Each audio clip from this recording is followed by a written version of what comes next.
Adelante, Oscar.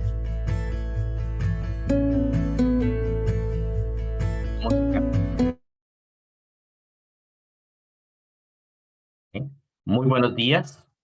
La Vicerrectoría de Docencia les da la más cordial bienvenida a esta mesa redonda denominada El perfil docente en la Universidad Nacional, retos presentes y futuros. Para esta mesa redonda nos acompañarán la doctora Guillermina Baena Paz, el doctor Carlos Moya Ureta y la máster Rita Arguedas. Cada panelista tendrá 20 minutos para compartir sus ideas y seguidamente se abrirá un espacio para preguntas y comentarios. Las preguntas pueden realizarlas también a través del chat. Les agradecemos mantener sus cámaras y micrófonos apagados. Muy bien, damos inicio con nuestra primer panelista, doña Rita Arguedas. Ella es costarricense, licenciada en la enseñanza de los estudios sociales y educación cívica, magíster en educación con énfasis en docencia universitaria, académica de la Universidad Nacional, en la División de Educología del Centro de Investigación y Docencia en Educación, CIDE, donde ha trabajado como formadora de docentes de grado y posgrado. Es coordinadora de la maestría en educación y de la comisión de trabajos finales de graduación de la licenciatura en pedagogía. Ha realizado diseños curriculares para diferentes ciclos del sistema educativo, así como de carreras de grado y de posgrado, tanto en universidades públicas como privadas. Sus publicaciones incluyen sus experiencias sobre diseño curricular, así como sus reflexiones sobre la pedagogía universitaria. Ella nos va a acompañar y nos va a compartir su ponencia denominada Propuestas al perfil docente universitario desde la maestría en educación con énfasis en pedagogía universitaria. Le damos la bienvenida a doña Rita. Muchísimas gracias, Oscar. Muchas gracias a la Vicerrectoría de Docencia por este espacio. Un honor para mí compartir la mesa hoy con doña Guillermina y con don Carlos, a quienes admiro bastante. Debo decirles que he estado un poco afectada de salud, así que si por ahí ven que pongo el mute un momentito del micrófono para toser, pues que me tengan la paciencia, espero que no sea así, pero bueno, arrancamos.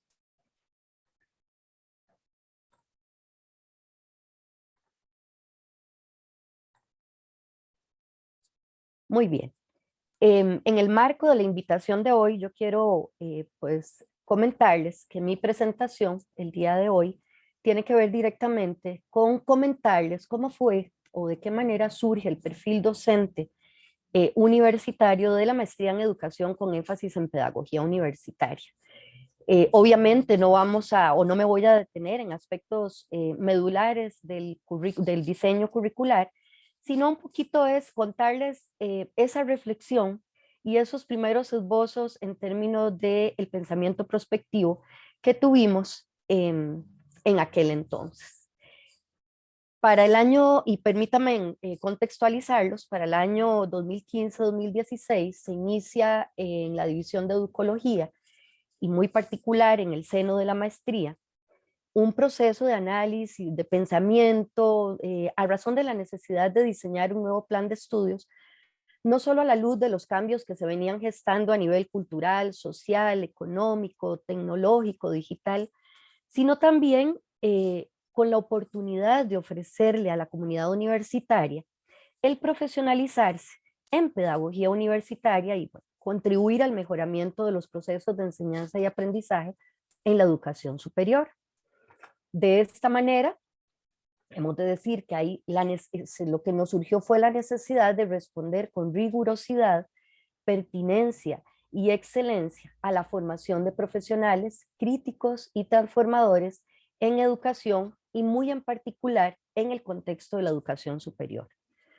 En este sentido, un grupo de personas académicas fuimos los que asumimos este reto del diseño de un nuevo plan de estudios y comprendimos que el surgimiento de contextos emergentes de aprendizaje, principalmente vinculados a los avances tecnológicos digitales, empujaban fuertemente y muy en particular en las aulas universitarias, en lo que compete a la educación superior.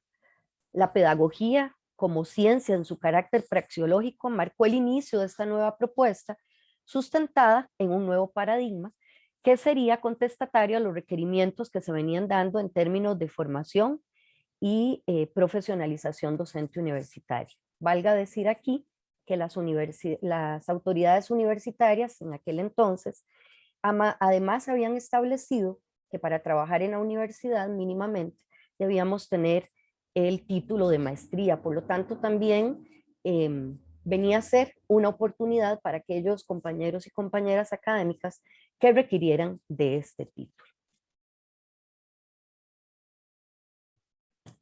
La génesis de este plan de estudios inició con 5 personas que estuvimos en ese grupo y que a partir de una pregunta generadora, de un eje que nos marcó, era preguntarnos o fue preguntarnos qué perfil debía tener el futuro docente universitario que le permitiera asumir en forma exitosa los procesos académicos, pedagógicos y de gestión en la siguiente década al menos. Y debo decir aquí, con todo el respeto y esperando la participación de doña Guillermina, que fue un primer esfuerzo en acercarnos al pensamiento prospectivo desde la maestría.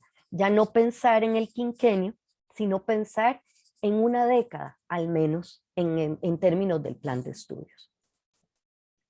De ahí que se hizo imperativo revisar el objeto de estudio de la maestría, y debo decir aquí para que me puedan comprender un poquito mejor, nuestra maestría ya tiene pues 30 años de estar ofertando, pero ofertábamos en el énfasis de docencia universitaria. Por lo tanto, la primera tarea fue revisar el objeto de estudio de la maestría antigua. Esto, y eventualmente, ¿verdad? O como ustedes lo ven ahí en términos generales, y a la luz de los avances tanto epistémicos como teóricos, metodológicos, desarrollados en los ámbitos de la educación y la pedagogía, así como de las nuevas realidades históricas, sociales, culturales, económicas, regionales y globales. Vamos a ver, debo decirlo aquí, también lo digo más adelante, pero hicimos muchas cosas para poder elaborar el diseño curricular, talleres, consultas a empleadores, a egresados, a los mismos estudiantes, pero para efecto del trabajo de hoy es un poco centrarnos en el camino que tuvo el conllevar o llegar a lo que es el perfil del graduado de esta maestría. Siendo así, por eso les decía que la primera labor fue justamente revisar el objeto de estudio de la maestría anterior para poder plantear un nuevo objeto de estudio. En ese sentido, ahora sí, el objeto de estudio de la maestría en pedagogía universitaria se centra en la pedagogía como saber complejo, dialéctico, dialógico, transformador e histórica y culturalmente en construcción, cuyo propósito central es el análisis de las realidades educativas, en el caso particular de la mediación pedagógica de los aprendizajes en contextos de educación superior. Y por supuesto que no quisimos perder de vista principios centrales, que son la trascendentalidad, la multi- e interdisciplinariedad, el carácter dialéctico, praxeológico, el sentido fenomenológico, la profundización disciplinaria y pedagógica. A partir de acá, nos garantizábamos un objeto de estudio de la maestría que nos permitiera justamente esa vigencia en al menos 10 años, ¿verdad? En ese esfuerzo inicial en términos de esa visión prospectiva. Esto hizo a su vez que entonces tuviéramos una nueva mirada. Y en esa nueva mirada hemos de entender, y aquí quiero compartir con ustedes algunas cosas propias del plan de estudios, que la propuesta de este nuevo plan de estudio en pedagogía universitaria radica en un compromiso de formación de profesionales que asumirían retos, sobre todo el de transformar procesos de aula, incorporar herramientas tecnológicas en la mediación docente, potenciar nuevas habilidades y competencias en los futuros profesionales. Se Planteó entonces un plan modular que otorgara flexibilidad curricular para facilitar el avance del estudiantado en el plan de estudios y con modalidad de entrega de la docencia sustentada en las tecnologías de la información.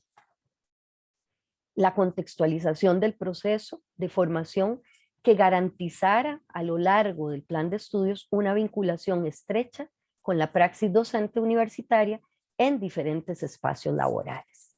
De esta manera, empezamos a entender que la propuesta ya llevaba todo un camino, toda una ruta hacia una década, digamos, ¿verdad? Que era lo que en ese momento nos habíamos planteado. Pero entonces, esto nos llevó también a pensar en la población meta, es decir, a quién o preferiblemente en quién nos estábamos centrando.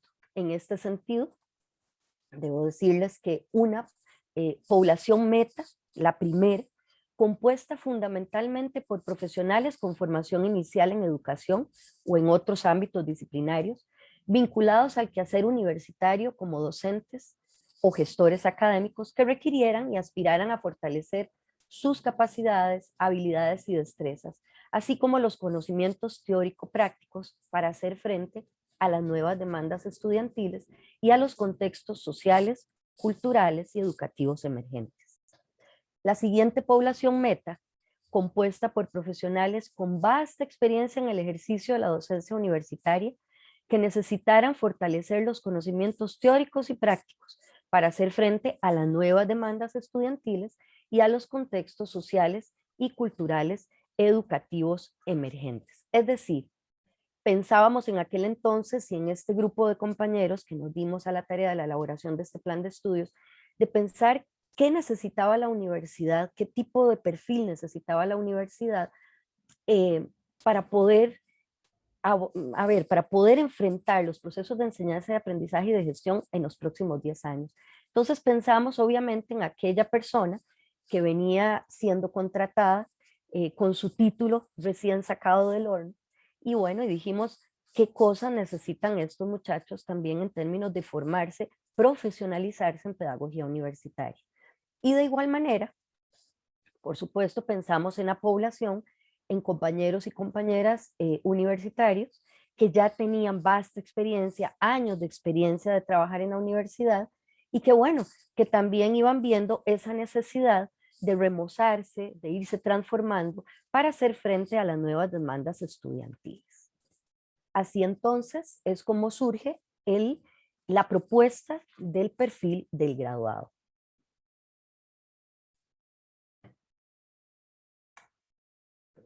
Segundito.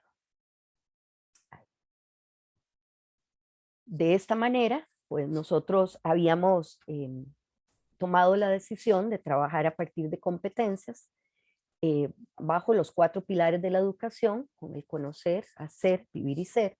Y en este sentido, si me permiten, empezamos con eh, con ese perfil del futuro graduado en cuanto a que reconoce los fundamentos teóricos y epistemológicos de la pedagogía universitaria, entendida esta como un saber complejo, multi e interdisciplinario.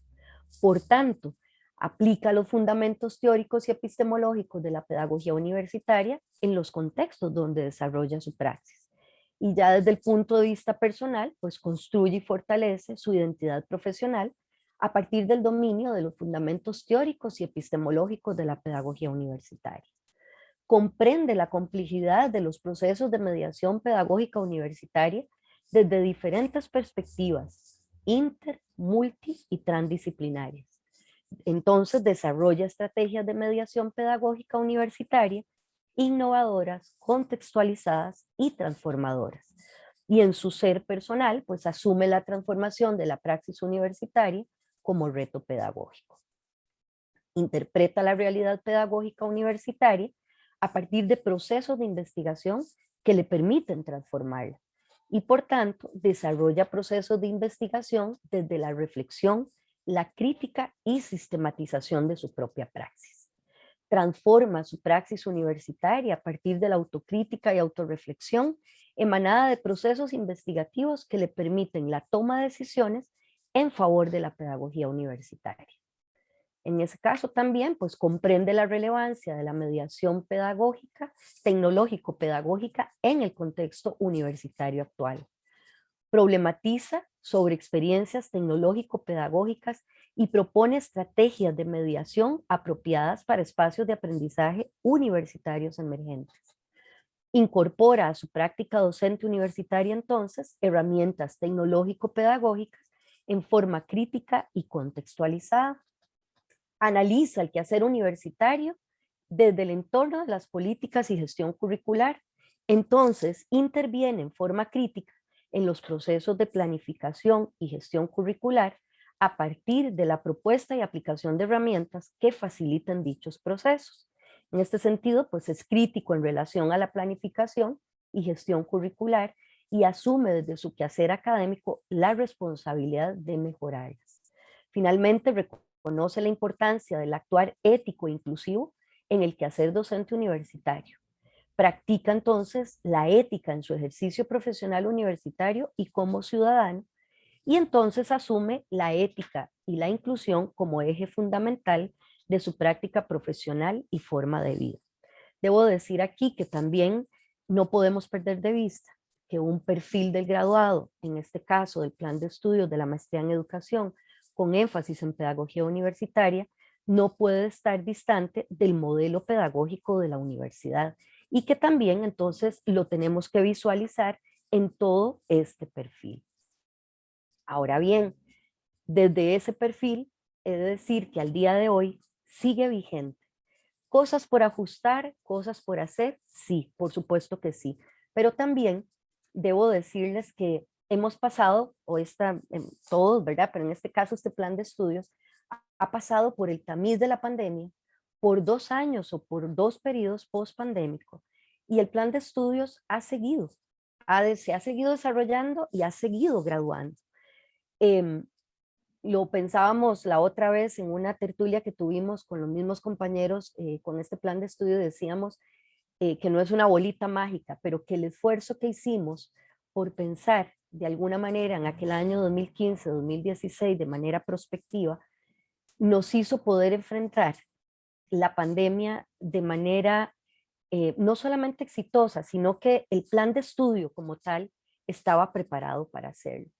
Entonces, desde esta perspectiva también debo decirles que ha sido un plan de estudios que ha tenido personas académicas participantes de las sedes y diferentes módulos también han sido impartidos en la sede. Hemos tenido esa vinculación con la Vicerrectoría de Docencia. De hecho, para este tercer trimestre también estamos colaborando con la Vicerrectoría de Docencia dentro de lo que es la gestión de innovación y mejoramiento de los procesos docentes, y vamos también a llevar a los compañeros universitarios uno de los módulos que les permita pues mejorar su práctica docente. Eso ha hecho que a 7 años de estar promocionando este plan de estudios se mantenga vigente. Y debo decir que este grupo de académicos y académicas que asumimos este reto de este nuevo plan de estudio, seguimos reflexionando sobre ese perfil del graduado. Sabemos que hay cosas que son perfectibles y que hay que ajustar, sobre todo con lo vertiginoso en que se ha venido el mundo últimamente y desde hace tiempo además, pero también porque llegamos al año 7. Eso significa que en 3 años debemos estar con prontitud revisando nuevamente el plan de estudios y muy en particular el perfil de graduado. Muchísimas gracias.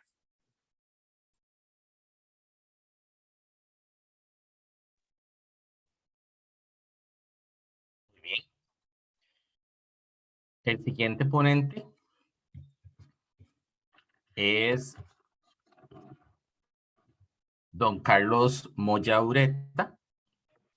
Don Carlos es chileno, es profesor de educación diferencial con mención en trastornos de aprendizaje de la Universidad de Chile, licenciado en políticas y prácticas de formación, licenciado en psicopedagogía y doctor en psicopedagogía por la Universidad Católica de Louvain, la Nueva Bélgica. Es vicepresidente y cofundador de la Asociación Iberoamericana de Didáctica Universitaria, AIDU, sede en la Universidad de Santiago de Compostela, España, desde 1999 hasta la actualidad. Ha sido profesor y hoy investigador invitado en diversas universidades y centros de investigación de países latinoamericanos y europeos, y adscrito a centros de posgrados y de investigación avanzada en universidades de Argentina, Brasil, México, Ecuador, Portugal, Perú, Colombia, Bolivia, Paraguay, Suiza, Canadá, Bélgica, España, Francia, Luxemburgo, Mozambique, Venezuela, Costa Rica y Chile. Es miembro de algunos consejos editoriales de revistas especializadas, REDU, de la Red de Docencia Universitaria de la AIDU, sede en la Universidad Politécnica de Valencia, Revista de Psicodidáctica de la Universidad del País Vasco, AIDU México, Universidad Pedagógica Nacional, UPN. Tiene publicaciones en revistas especializadas, diversas problemáticas de los ámbitos de la educación, la pedagogía, la didáctica de posgrados, la pedagogía de autores, evaluación institucional, didáctica universitaria, psicología, ciencia política e estudios internacionales. Actualmente es coordinador científico de proyectos y programas de doctorado latinoamericanos y profesional a cargo de la normalización post-pandemia del Instituto Latinoamericano de Altos Estudios Sociales. Nos acompaña con su ponencia Aportes del enfoque sociocrítico a la definición del perfil docente universitario. Adelante, don Carlos, y bienvenido. Bueno, muy buenos días a todas y a todos. A los colegas panelistas que nos acompañan, a los académicos de la Universidad Nacional de Costa Rica, nuestros colegas del Departamento de Educología, los profesores, los estudiantes de posgrados y algunos invitados internacionales que se han colado esta mañana en la convocatoria. Un gran abrazo fraternal, cariñoso, afectuoso. Tengo la memoria vívida de mi pasantía entre ustedes hace algunos años y el cariño con que me recibieron y a veces, a ratitos, la atención con la que me escucharon. Guardo un cariño y espero que esa posibilidad pueda volver a repetirse. Evidentemente hemos vivido una tragedia humana con la pandemia, que no se vivía desde 1910 con una pandemia de la gripe española y que, olvidada en el baúl de la memoria de los distintos países, no nos acordábamos de los cientos de miles de muertos que eso significó. Y esta pandemia ha tenido sobre la docencia universitaria la capacidad de quebrar, de intervenir y de alterar el funcionamiento inércico en las prácticas institucionales de docencia universitaria. Los profesores fueron llevados por las instituciones de control, sobre todo de control funcionario, en esta realidad que viven nuestras universidades, donde en medio de un régimen social y económico neoliberal, la economía interviene en las universidades a través del control y los modos de gestión empresarial que hace que nosotros los universitarios, artesanos del pensamiento, artesanos de la verdad, artesanos del conocimiento, nos veamos de pronto inmersos en situaciones de tensión, de estrés, que tienden a alienarnos de lo que constituye nuestra propia realidad. Los profesores han tenido que adaptarse, llevarse hacia la universidad, hacia su casa, la continuidad de las prácticas docentes. Yo no sé cómo vamos a cambiar la transparencia. Bueno, yo he denominado esta intervención, después de varios filtros, aprendencia, que me parece que es el concepto que yo voy a impulsar en los próximos años que me queden de vida. ¿Cómo pensamos la formación universitaria en la perspectiva del siglo XXI? Desde el aprendizaje y desde la ética. Cambiemos. Por favor, dele varias veces, porque más. Bueno, evidentemente que la existencia de la pandemia ha generado la idea de tener que modificar. ¿Qué significó la pandemia? Los profesores tienen que irse a su casa a pasar el programa, a completar las exigencias del currículum y a tratar de hacer una suerte de ritualidad que imite lo que ellos hacían en las salas de clase o en los departamentos de las facultades, pero ahora desde la casa. Bueno, con las dificultades de conexión, con los problemas de comunicación, etc. Pase, por favor. Pase la transparencia, yo no sé cómo pasar. Siga, por favor, siga. Bueno, lo que podemos sacar de esto es que evidentemente surge una pregunta. ¿Podemos aprender de esta experiencia?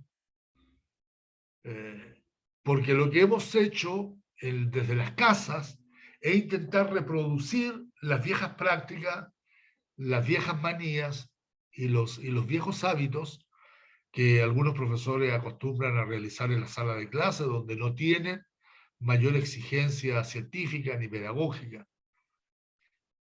Y este aprendizaje nos ha llevado a tener que reflexionar por un cambio paradigmático en la cultura de la docencia universitaria.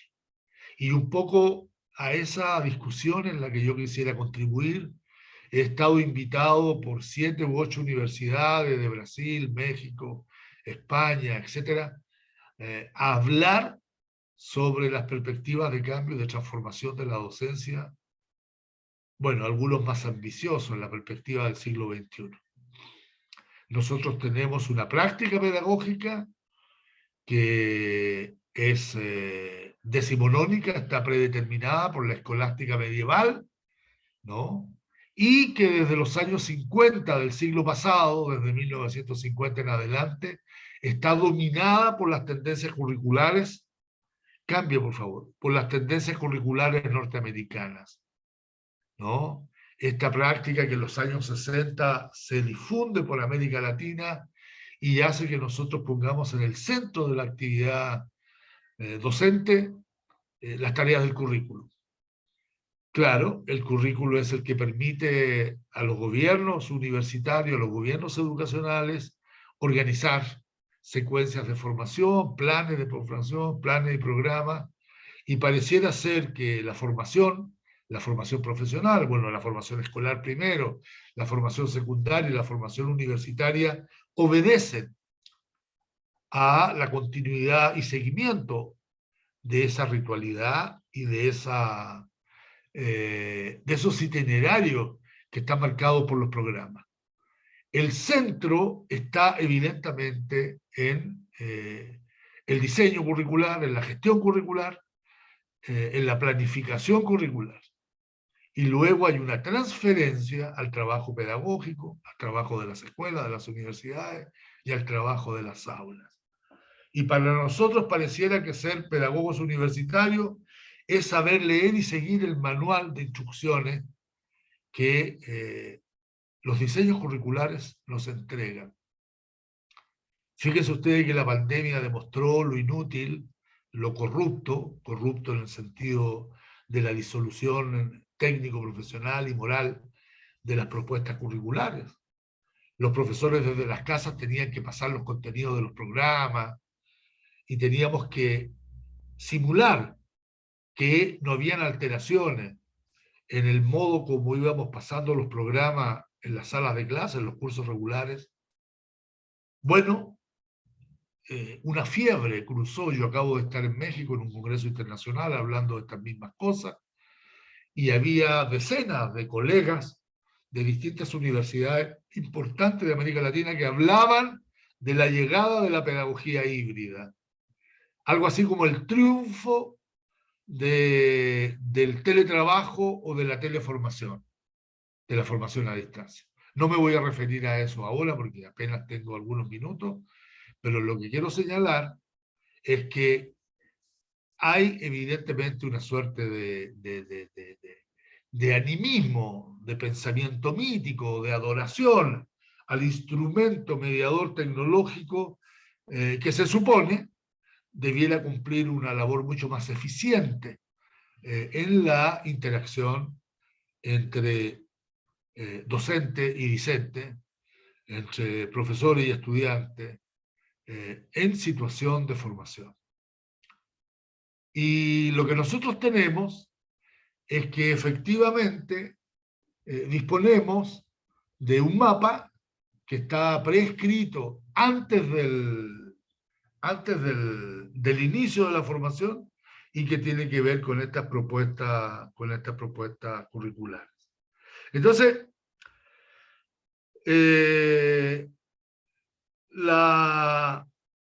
esta situación de crisis que hemos tenido, yo lo comparo un poco con los testimonios que uno escucha de personas que han estado en riesgo de muerte.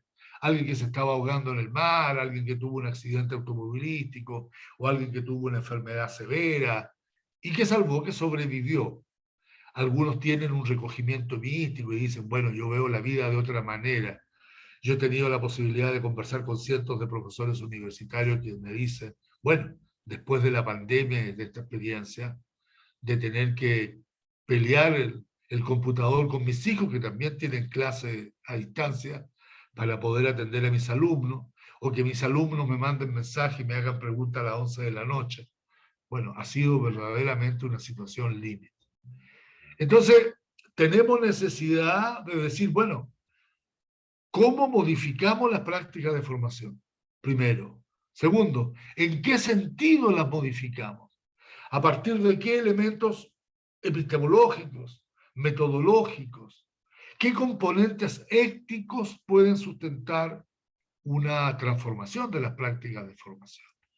¿Podemos leer las prácticas de formación? Bueno, las prácticas de formación se nos aparecen como discursos y por lo tanto nosotros podemos leerla, podemos interpretarla, podemos gestionarla y podemos transformarla. La lectura de las prácticas de formación nos interna en la intervención transformativa, lo que yo llamo situaciones problema de formación. Las situaciones curriculares que yo estaba recién fustigando obedecen a mandatos de enseñanza, a cumplimientos de tarea, que están sometidas a formas de control por las supervisiones y por las autoridades. Las situaciones problemas de formación, el problema de formación instalado en el centro de la preocupación de las prácticas de formación, tiene que ver con los aprendizajes. Y ahí, a mi modo de ver, está el cambio de paradigma, ahí está la bisagra que diferencia, ¿no?, las prácticas de formación actuales, que han llegado a su crisis más lamentable durante la pandemia y a través del uso y la mediación de las plataformas informáticas, al concepto de la formación, que básicamente tiene que ver con el aprendizaje. Las situaciones curriculares o las propuestas curriculares tienen una característica: todas son uniformes. Lo mismo para todos y la misma para toda la situación. Los objetivos de aprendizaje están preestablecidos. Hay personas que creen que pueden definir objetos y objetivos de aprendizaje aún antes de conocer a los estudiantes, ya lo hemos dicho muchas veces. Vamos a predeterminar el tipo de saber o el tipo de conocimiento que vamos a llevar al aula. El profesor es el único que introduce al aula algún tipo de saber. La mayoría de los estudiantes, sobre todo los estudiantes universitarios, vive y cohabita en un estado psicocognitivo que nosotros llamamos de desconcertación cognitiva. A veces ni siquiera saben qué se va a enseñar, qué se va a decir, porque hay alguien que lleva una maleta, para usar una metáfora, donde viene aquello que ellos van a tener que, entre comillas, aprender para luego restituir. Sin embargo, nosotros hemos investigado desde la formación de posgrado y nos hemos dicho, esto no tiene nada que ver con la realidad. no tiene nada que ver con la naturaleza de los procesos humanos y no tiene nada que ver con la forma como los humanos aprendemos. En el posgrado, abierto a la producción de saberes, a la integración de saberes, a la producción de sentido, de significado, evidentemente las propuestas curriculares no se adaptan. Una cosa es que nosotros tengamos itinerarios de formación, proyectos de formación, desde los dispositivos de formación, pero donde se define la relación significante y de aprendizaje es en la interacción de saberes. Entonces, nosotros hemos dicho, tenemos que transitar de lógicas curriculares hacia una pedagogía de situación. Porque si las cosas suceden como nosotros las preveemos, el centro de los aprendizajes será la interacción de saber. Otra.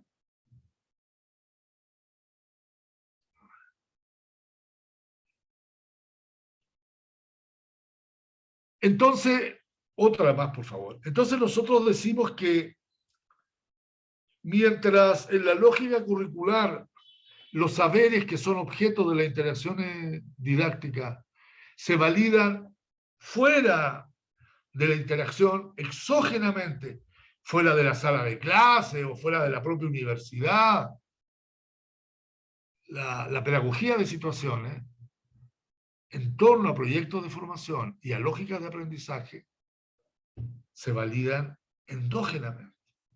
Otra, por favor.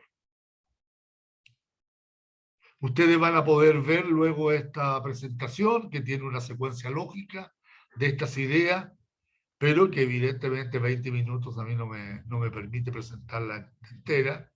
Yo me reservaré para las preguntas y para el diálogo, pero que ahora quiero referirme al núcleo esencial de la propuesta que he preparado para este simposio. Por favor, otra más. Bueno, aquí sí que vamos a ir pasando las transparencias. Hemos levantado otra anterior a esta, por favor. Disculpen, yo no la estoy manejando, me la está manejando de Costa Rica. Bueno, esto constituye el núcleo de mi presentación y la plataforma a partir de la cual podemos dialogar.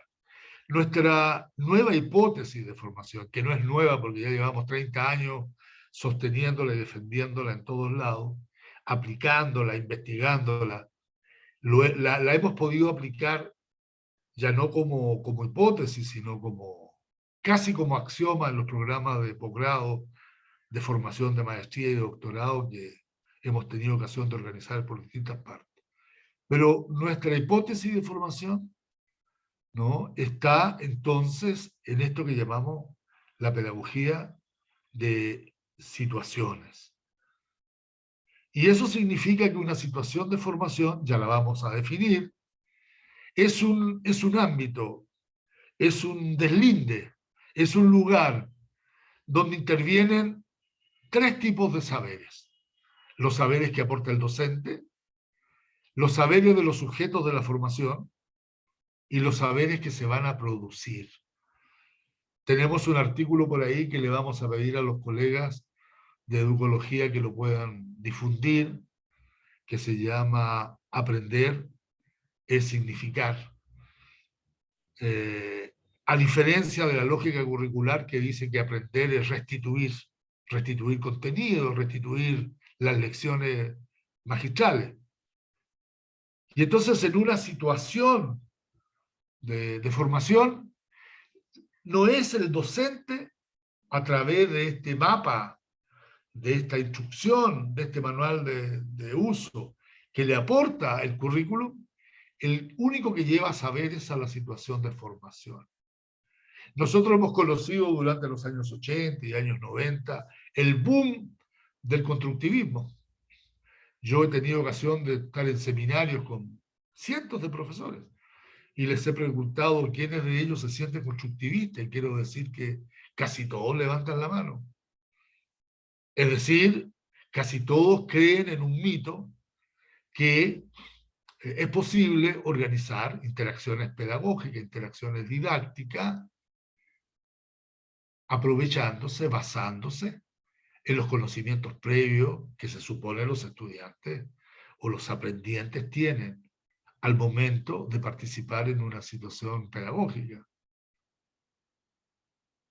Pero, sin embargo, cuando ellos aplican la lógica curricular de traer un programa, de traer un contenido, lo primero que hace esa propuesta es alienarse, es ignorar, es sustituir los saberes que los estudiantes tienen, que no sabemos cuáles son, que no sabemos cómo son. Pareciera ser que los saberes previos están lógicamente vinculados a los saberes del programa.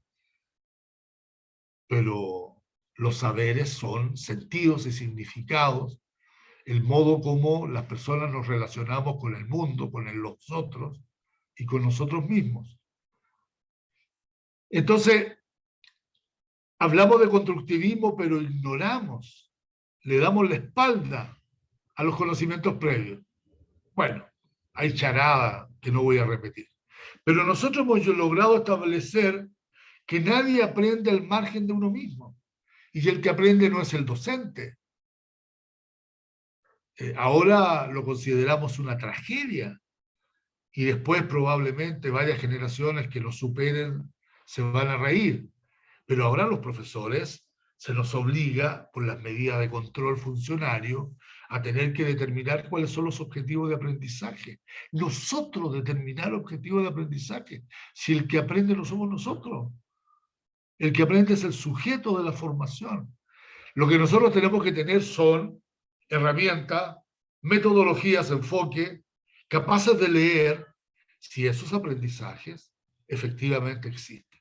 Y entonces nosotros hemos puesto en el centro la necesidad de generar situaciones de formación, otra por favor, basados en la interacción de formación. Y hemos descubierto 4 procesos que son los que operan. Probablemente nuevas investigaciones ampliarán este conocimiento que tenemos, pero lo básico es el proceso de integración de saberes, de apropiación de saberes y transferencia de saberes. La otra, por favor.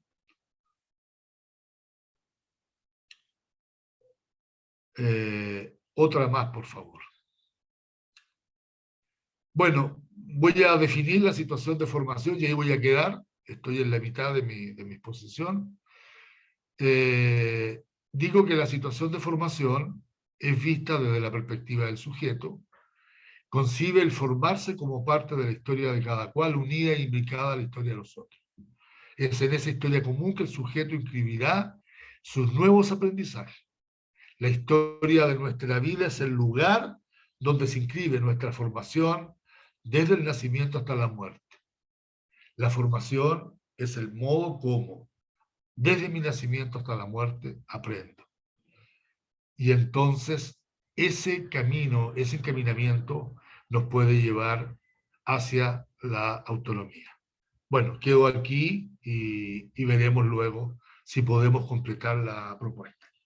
De todas maneras, le pido a los organizadores que pongan a disposición de la gente y de los asistentes el conjunto completo de las transparencias. Muchas gracias. Gracias, don Carlos, y muchas gracias, doña Rita, por sus ponencias. A continuación nos acompaña doña Guillermina.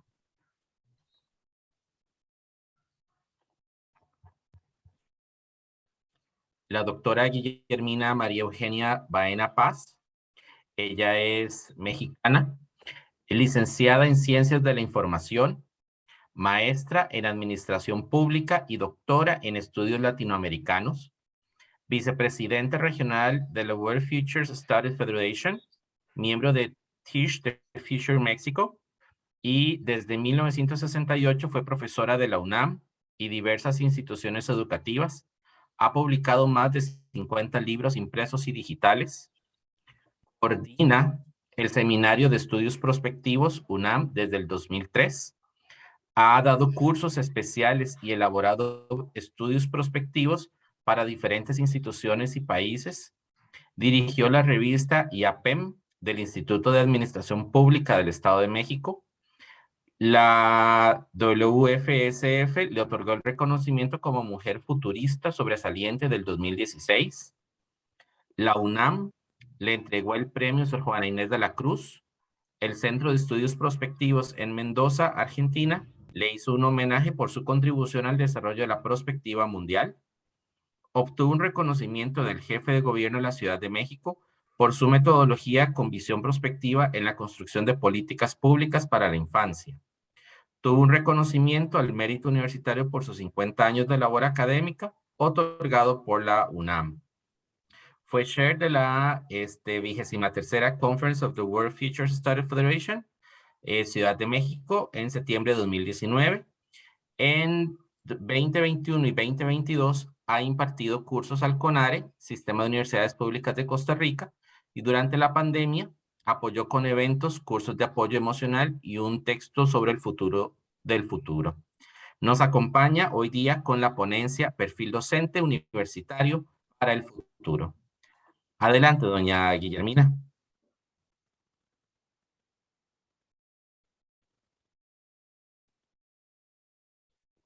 Doña Guillermina, tiene su micrófono apagado. Ah, perdón, muchísimas gracias. Esta parte de las tecnologías que no nos deja en paz, ¿verdad? Gracias a todos, gracias por compartir estas experiencias y estos intercambios. No me tardo más. Les voy a platicar un cuento. Dice la historia que trajeron del siglo XIX al siglo XXI a 3 especialistas. Uno era un médico, otro un ingeniero y un maestro. Le pidieron al médico que hiciera una cirugía robótica por medio de un robot de 4ª generación. Y no pudo, ni siquiera sabía qué era eso. Al ingeniero le pidieron que hiciera un estudio de resistencia de materiales y no pudo. Pero al maestro le dijeron que diera una clase. Se paró enfrente del salón y dio la clase como siempre la había dado, con los conocimientos del siglo XIX, que en el 20 había aprendido y que ahora lo ponían en la tesitura de dar clases en otro siglo más.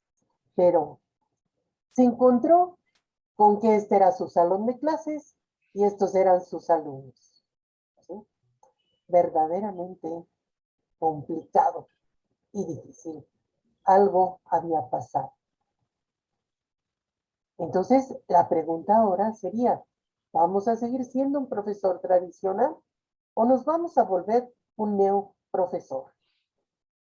Los profesores tradicionales que han sido rebasados por la realidad, normalmente los vamos a encontrar en las universidades tradicionales que todavía tienen planes de estudio obsoletos, o en las universidades que tienen estructuras administrativas engorrosas, complicadas y caducas, o bien en universidades que imparten carreras que ya no sirven en la época actual, que imparten conocimientos del pasado que ya no resuelven problemáticas del mundo actual y que solo ven unidisciplinariamente, que no encuentran soluciones a problemáticas que ya son multi e intradisciplinarias en medio de la complejidad, la crisis y las contradicciones.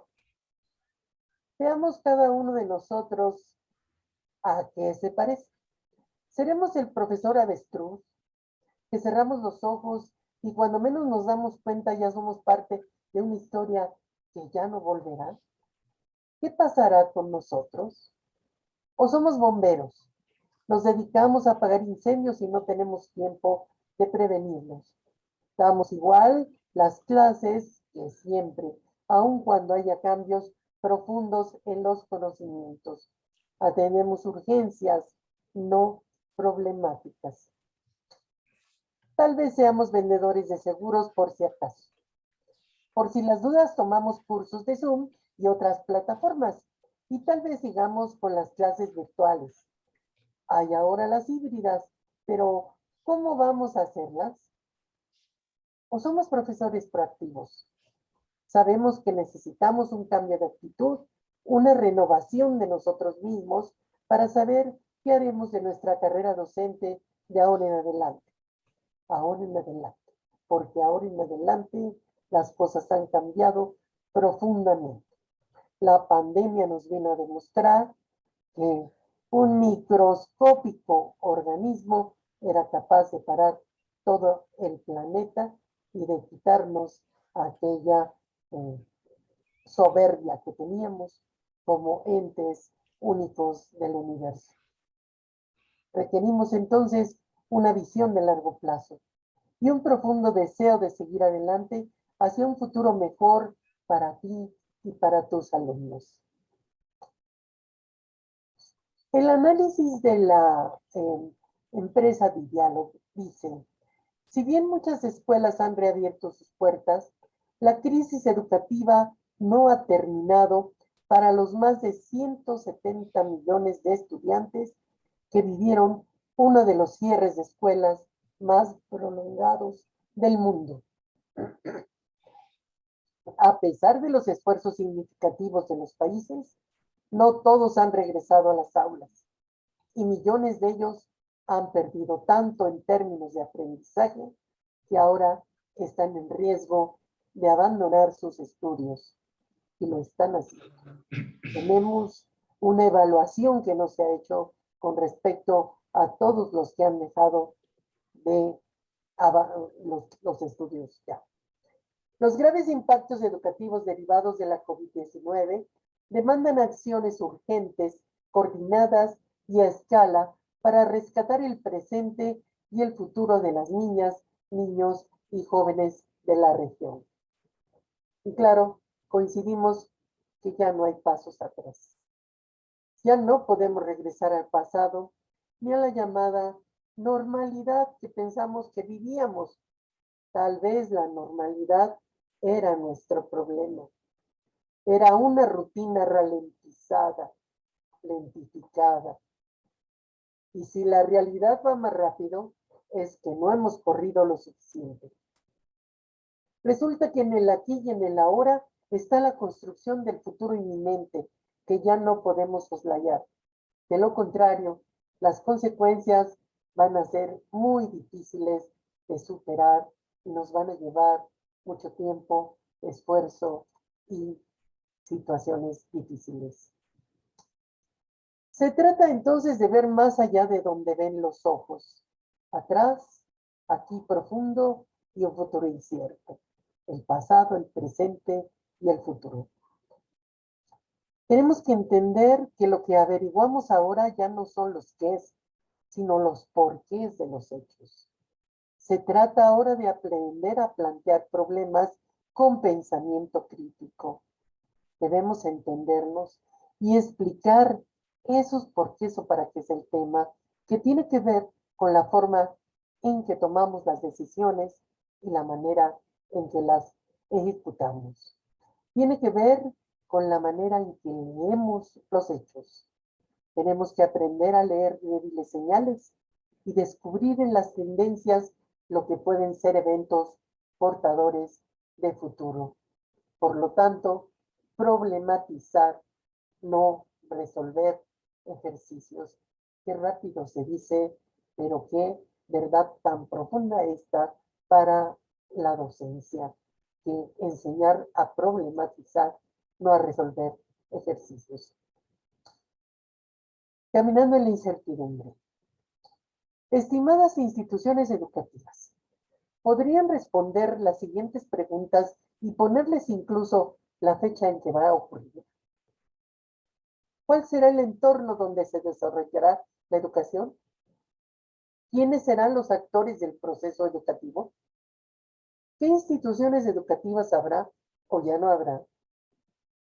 ¿Qué se enseñará o solo se aprenderá y cómo? ¿Qué recursos educativos se emplearán en el proceso educativo? ¿Qué papel jugarán las tecnologías de la información y la comunicación y la inteligencia artificial o los nuevos avances tecnológicos en la educación? ¿El aprendizaje se centrará en el alumno de manera individualizada o se generarán redes y comunidades de aprendizaje colaborativo? ¿Qué saberes o profesiones serán necesarias en nuestra sociedad actual? ¿Cómo enseñarlas? ¿Y cómo los aprenderán los alumnos? ¿Qué tipo de escuelas habrá? ¿O habrá escuelas? ¿Habrá todavía maestros como los conocemos? ¿Qué espacios y ambientes educativos existirán? ¿Debemos aprender a desaprender? ¿Qué aprendizajes serán significativos para los individuos, las empresas y las sociedades? ¿Qué inteligencias son urgentes por desarrollar para enfrentar lo que vendrá si no sabemos lo que vendrá? Una de las cuestiones que hemos platicado bastante es que es urgente desarrollar habilidades, capacidades y destrezas del estudiante, además, desde luego, de su propia formación profesional. Pero estas inteligencias van a ser básicas para enfrentar la vida, son herramientas para la vida. Una inteligencia, desde luego, intelectual, cognitiva, a la que le hemos dado mucho énfasis, pero que hemos descuidado el pensamiento sincrético, la visión holística. Una inteligencia somática urgentísima. Necesitamos entender las funciones corporales y el cuidado de nuestra salud. Una inteligencia tecnológica que ya va en proceso, pero que la apropiación de las nuevas tecnologías es lo que se tiene que dar, no que las nuevas tecnologías nos determinen lo que debemos dar. Y un manejo de redes adecuado. Una inteligencia social que nos lleve a manejar procesos de adopción, adaptación y resiliencia, y dentro de esto estaría comprendida la ética y la ética profesional también.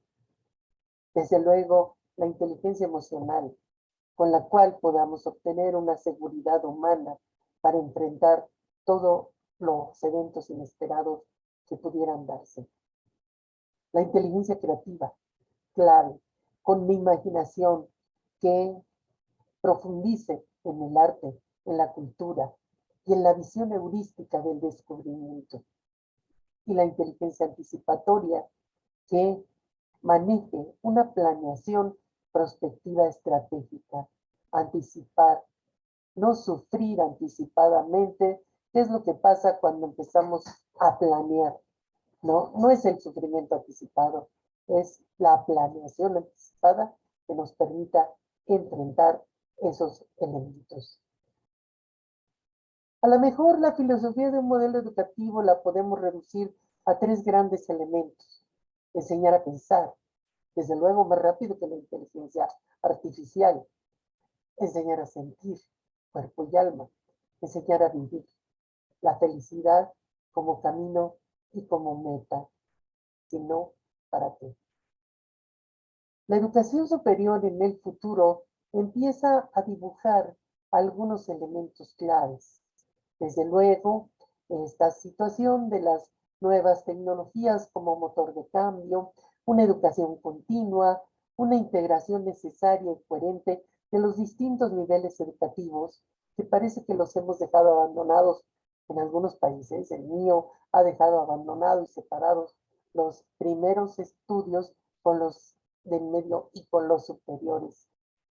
Nuevas carreras en un mundo de complejidad, una universidad, sociedad y gestión donde gobierno y políticas públicas también cooperen a esta visión, un cambio de modelo educativo donde la educación sea para todos y desde el vientre materno hasta la vejez, una inteligencia colectiva, una heurística holística que cambien los parámetros tradicionales de la educación, universidades medias interconectadas e integradas y aprovechar las redes verticales de profesionales que se nos ofrecen ahora con más claridad. El reto o los retos serían que ya tenemos aquí encima el futuro que ya es inminente de las universidades. Pero ¿en qué momento se va a manejar? ¿En el 2025 acaso, que ya es urgente?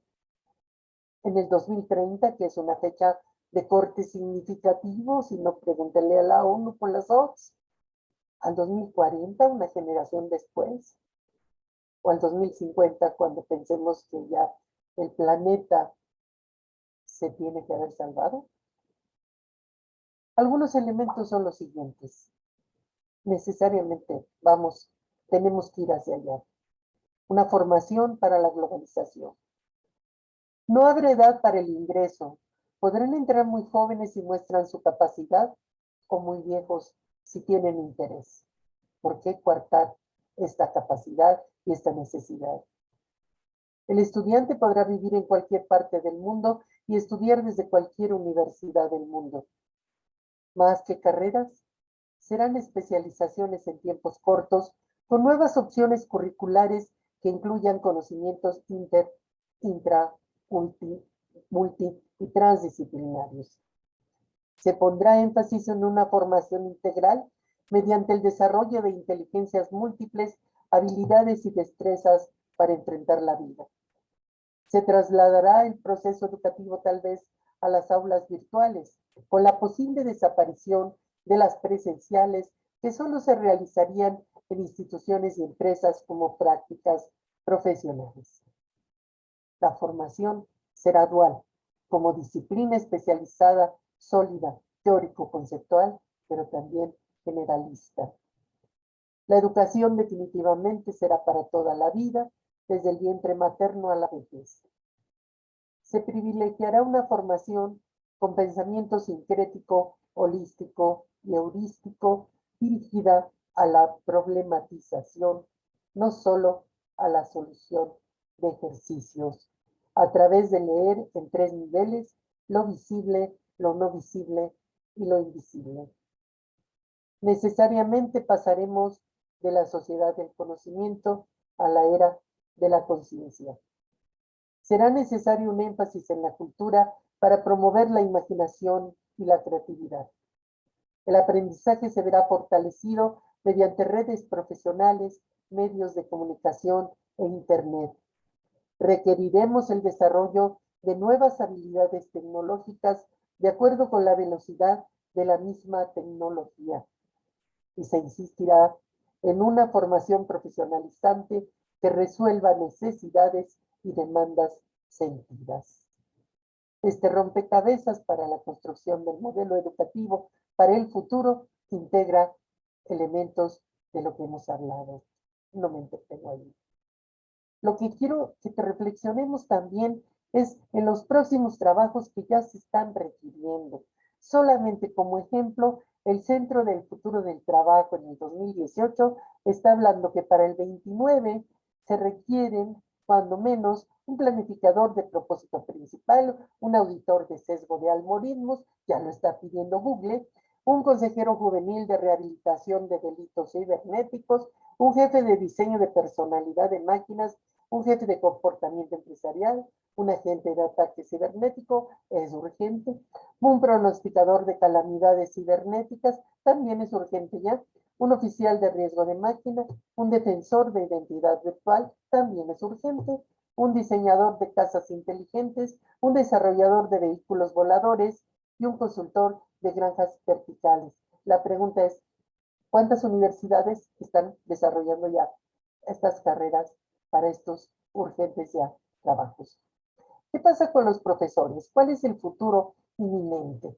Hay elementos que el doctor Sierra Vázquez ha tocado con mucho tino y que los sintetizamos para que el docente empiece a pensar en su futuro inminente.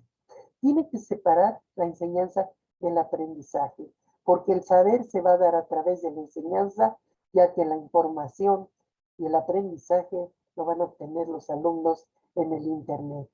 Tiene que aprender a enseñar entonces. La perspectiva tendrá que entrar como exploración de posibilidades para un futuro potencial y construir un nuevo paradigma educativo.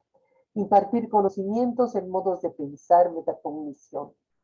preparar alumnos para lo que viene sin saber qué viene. Pero ¿quién va a capacitar también? ¿Sí?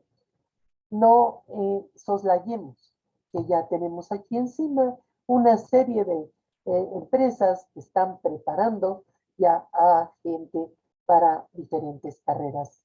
Amazon tiene una cantidad de cursos cortos de aplicación inmediata. ¿Sí?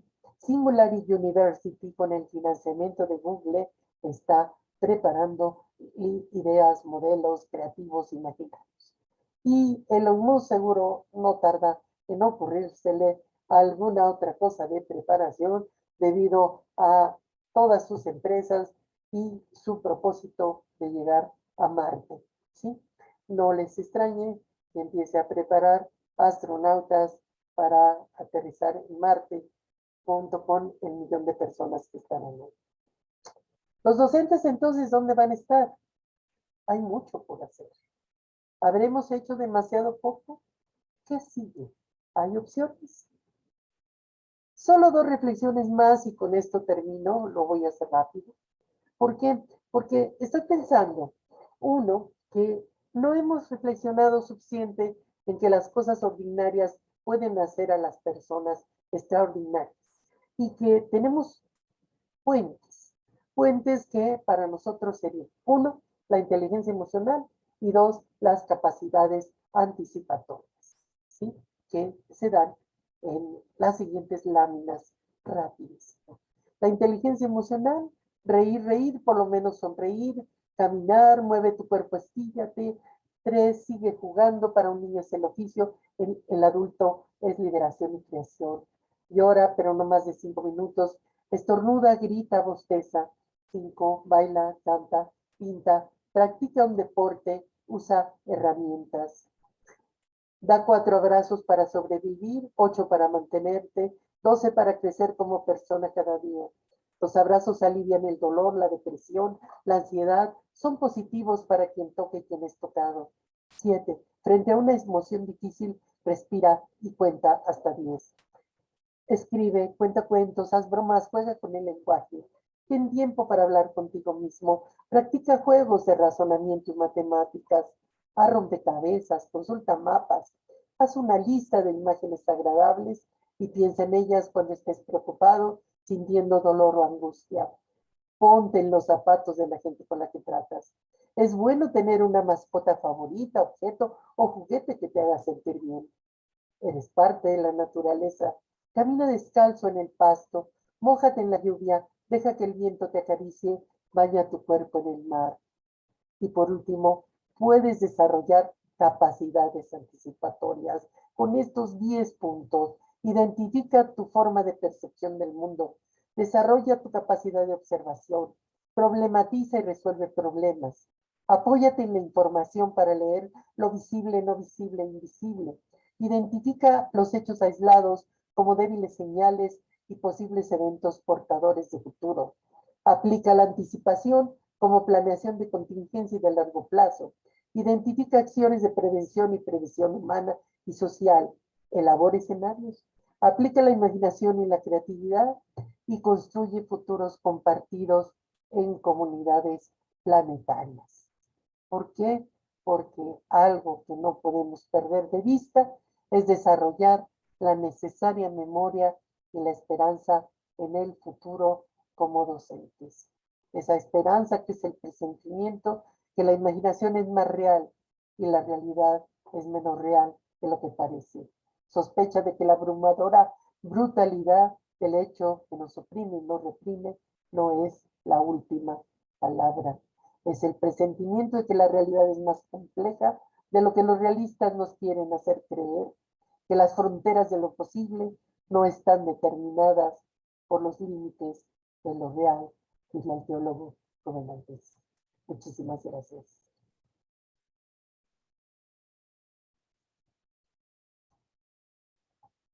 Muchísimas gracias, doña Guillermina.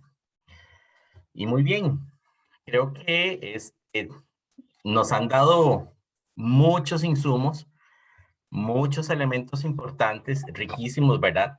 Para poder reflexionar en nuestro quehacer como docentes de la Universidad Nacional, vamos a hacer un pequeño recorrido. Nos hablaba, primero que todo, doña Rita, de lo que es el proceso el proceso reflexivo que se tuvo en cuanto a elaborar lo que es el perfil docente de la maestría, ¿verdad? Todo ese proceso de análisis a la luz de los cambios sociales, nacionales e internacionales, la necesidad de tomar y considerar lo que son los contextos emergentes y de también prospectivamente analizar acerca de cuál iba a ser ese perfil del futuro docente universitario en los próximos años, donde hacen una revisión también del objeto de estudio de la maestría, con todos sus avances epistémicos, así como las realidades históricas, sociales, culturales, económicas, regionales y globales, que eso les va dando también una visión prospectiva muy importante, ¿verdad? Consideraron lo que es la transformación de los procesos de aula, potenciar las habilidades y competencias en los futuros profesionales y sobre todo la incorporación de la tecnología de la información. Por otro lado, comentó también acerca de la población meta, a quien iba dirigida. Se identificaron los dos rubros más importantes, las dos poblaciones más importantes, aquellas vinculadas al quehacer universitario y aquellos ya con una experiencia en docencia universitaria, donde se centró en fortalecer esas capacidades, habilidades, destrezas, conocimientos teóricos y prácticas y las nuevas demandas, ¿verdad?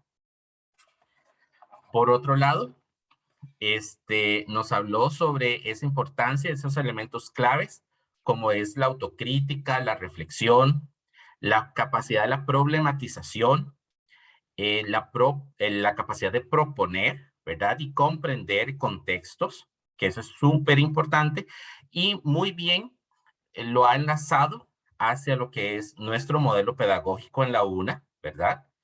Y queda ahí en 3 años, ¿qué va a pasar? Vamos a ver otro estudio, ¿verdad? De esta maestría y de su perfil.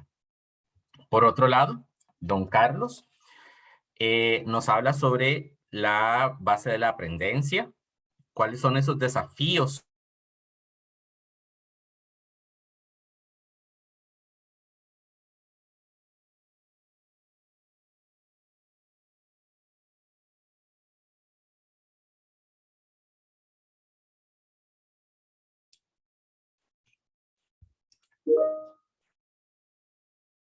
Hola, buenos días. Creo que a Oscar se le acaba de ir la conectividad y nos estaba haciendo la recapitulación de lo que nos expusieron cada una de las personas panelistas.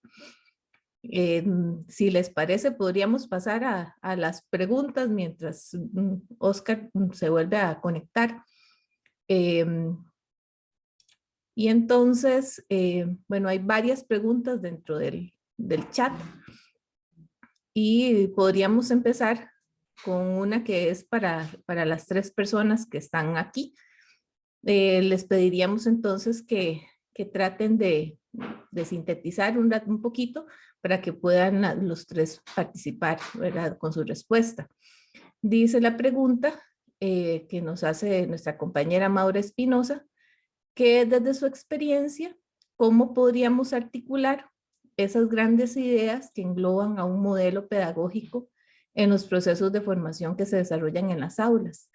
Y si es posible una transformación más integral y de qué forma se puede articular esos grandes aprendizajes en un proceso de innovación curricular. Entonces, la persona que guste comenzar con eso. Con mucho gusto, yo, Susana, bueno, agradecerle a Maura su participación, ¿verdad? Que además es una persona a quien admiro muchísimo. Leyéndola por ahí, y Maura nos toca un tema que para nosotros siempre ha sido un tema álgido, ¿verdad? Que es siempre el mito entre teoría y la práctica, ¿verdad? Mucho dice la teoría y la práctica dicta otra cosa. En este sentido, y muy rápidamente, yo diría que una de las premisas que tenemos que tener y que es importantísima, es que tenemos que retomar el modelo pedagógico. El modelo pedagógico es el que nos va a marcar la ruta y la pauta para justamente incorporar dentro de esta parte curricular y hacerlo de manera más integral la ruta de lo que Maura nos plantea. Y luego me parece, Maura, muy rápidamente, es que no podemos perder de vista trabajar en la pedagogía y muy en especial en la praxis pedagógica universitaria. Es decir, teniendo un modelo que nos permita justamente la incorporación de todos estos elementos y ver la formación de una manera más integral, más concatenada entre ellos, nos va a permitir también seguir reflexionando sobre la pedagogía y muy en particular sobre la praxis pedagógica. Adelante, don Carlos, que lo veo con el micrófono abierto. Mira, la pregunta que nos hacemos nosotros, a partir de las investigaciones y del trabajo en los posgrados, recordemos que a los posgrados llegan profesionales y personas con formación universitaria completa. A un programa de doctorado llega alguien que ya ha hecho licenciaturas y maestrías. No son analfabetos, son personas que tienen una formación, una trayectoria. La pregunta nuestra es cómo convertimos la interacción didáctica en un proceso de producción de saberes y de producción de conocimientos. Y si esa práctica puede transferirse a la educación universitaria regular de pregrado, y puede transferirse a la educación secundaria, y puede transferirse a la educación primaria, y puede transferirse a la educación preescolar, y puede transferirse a la vida. Y la base de los aprendizajes es la capacidad a producir saberes, es decir, a significar el mundo. Y entonces cuando nosotros tenemos docencia, que son transmisores de propuestas curriculares que anulan o se alienan de la capacidad de los sujetos a reelaborar, a problematizar y a resignificar, el aprendizaje, lamentablemente para gestores y planificadores, es del sujeto, es individual. Cada uno aprende. Y lo que nosotros hacemos es negar la posibilidad de que haya aprendizaje. Incluso la mediación tecnológica. La mediación tecnológica nos proporciona conectividad, no interactividad durante mucho tiempo. La gente que se ocupa de la enseñanza o del aprendizaje asistida por computador o de plataforma, piensa que trabajar o mediarse por elementos tecnológicos es interactividad. No, la interactividad es la relación del sujeto con el mundo, con los otros, con su práctica profesional, con el medio donde se desenvuelve. Esa parte de su participación en procesos tecnológicos es interconectividad. Yo no resuelvo problemas de problematizar, significar y resignificar el mundo a través de un computador, donde la mayoría de los programas están hechos, están programados, y donde yo tengo que seguir trayectorias e itinerancias adivinativas. Por adivinar mejor que mis compañeros una trayectoria que ha sido programada, no me hace mejor aprendiente. Sin embargo, yo tengo que resolver mis propios problemas, tengo que resolver mi propia vida, tengo que ser actor. Por eso, volver la formación a las comunidades universitarias, volver la formación al aula, que es donde se aprende. Por eso nosotros estamos ahora hablando de aprendencia, no de docencia, de aprendencia, que es un paradigma nuevo, que es un enfoque nuevo, y que tiene que ver con poner en el centro de la situación de formación al sujeto que aprende. Ahora, ¿cómo lo vamos a evaluar? ¿Qué indicadores vamos a producir para hacerle seguimiento? ¿De qué manera vamos a reorganizar? Hoy día la educación universitaria expulsa y excluye de la misma a más del 70% de los estudiantes. De cada 100 estudiantes que ingresan a primer año, van a egresar en la universidad menos del 20%. Y de ese 20% se va a titular alrededor del 10%. En esa trayectoria de cursos universitarios de secuencia de asignaturas, vamos a tener que todo el sistema universitario está hecho para graduar, inyectar al mercado de las profesiones a los hijos que provienen de las élites, que tienen mejor capital cultural, que pueden resistir, que no tienen que pagar, que pueden comer comida caliente todos los días, que no tienen que trabajar, que no se casan durante su trayectoria. Los países latinoamericanos, nuestros países, están llenos de cientos de miles de ex estudiantes universitarios que no lograron graduarse. La universidad nuestra es una universidad abortiva, en la medida que tiene una cultura de enseñanza que aliena al sujeto de su propia capacidad de aprendizaje. Entonces, lo primero que tenemos que hacer en la perspectiva del siglo XXI es recuperarnos a una universidad productora de saber y productora de conocimiento. Muchísimas gracias, don Carlos. Doña Guillermina, ¿usted quiere referirse? Sí, no hay un tema que esté más en el futuro que la educación.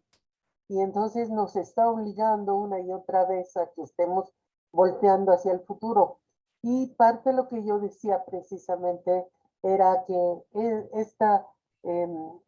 primero, bueno, quiero comentar que comparto la preocupación del doctor Moya porque es fundamental que podamos rescatar a todos los que vamos a perder y que ya estamos perdiendo como estudiantes, ¿sí? Pero ¿para qué los vamos a rescatar? ¿Qué es lo que les hace falta? ¿Sí? Acá, pues, es muy fácil que sean más contratados por el crimen organizado y ganen mucho más robando celulares que estudiando. ¿Cómo vamos a quitar esa visión, esa idea? ¿Y cómo vamos a rescatarlos? Tenemos que hacer profundas evaluaciones, profundas, permanentes, para ir detectando cuáles serían las soluciones a las diferentes problemáticas que tenemos. Y claro que hay que rescatarlos. Por eso hablaba yo de cursos cortos, cursos rápidos, cursos diferentes que se pueden manejar. Y es importantísima esta convergencia de saberes, pero de todos los saberes, ¿verdad? Efectivamente, el saber, no solo el científico, sino los demás saberes que también van a ayudar a que la persona humana, sí, tenga una realización plena. ¿Para qué está estudiando? ¿Para qué va a estudiar? ¿Para ser feliz o para tener un empleo nada más? ¿No? Y entonces es algo que las universidades también tienen que tener claro en sus propios objetivos. Y hablaba yo también en la intervención de que tenemos que tender los puentes que nos lleven del discurso pedagógico a la realidad, a la construcción de la realidad de la formación, ¿sí? Y estos puentes son los que estamos buscando para ver qué es lo que podemos resolver. Por eso yo hablaba de una serie de inteligencias que tenemos que recuperar para formar a los jóvenes. Por eso yo hablaba de que estas mismas inteligencias también van a tener que ser formación del propio docente, y el docente tiene que totalmente transformarse ante las nuevas necesidades para responder a ellas, ¿sí? No solo a los empleos, como por ahí decía Franklin, sino que el docente tiene que prepararse, ¿sí? Tenemos muchos docentes que llegaron a la universidad a estudiar, allí se quedaron y empezaron a dar clase, no tienen experiencia personal ni profesional. Entonces, es importante también que se tenga, que se recupere para que se responda también a situaciones que demandan las comunidades, no solo laborales, sino en general comunidades sociales y comunidades de diferentes tipos.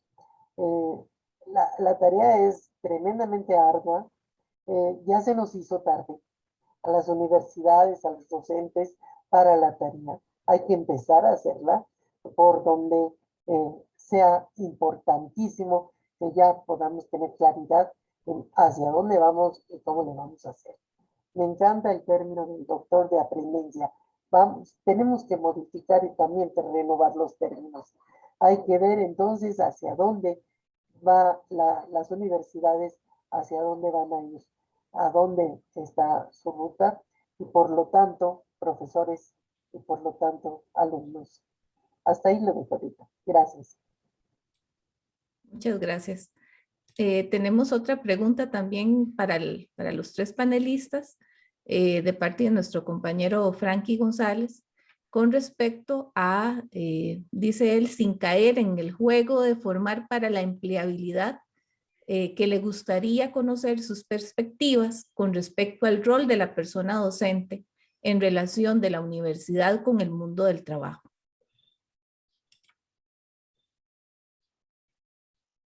¿Quién quiera comenzar? Bueno, yo voy a decir algunas cosas rápidamente. Efectivamente, nosotros tenemos una evolución exponencial en el mercado de trabajo, pero también tenemos un aumento increíble de las deserciones y del desarrollo de los empleos marginales. No creemos en la autodidaxia, no creemos en la autoformación. Creemos en la existencia, la plena vigencia del docente, de los docentes y de las comunidades docentes. Lo que sucede es que tenemos que producir cambios paradigmáticos. Nos han introducido en regímenes de trabajo docente compartimentados. Hay compañeros de un mismo departamento que no hablan entre ellos.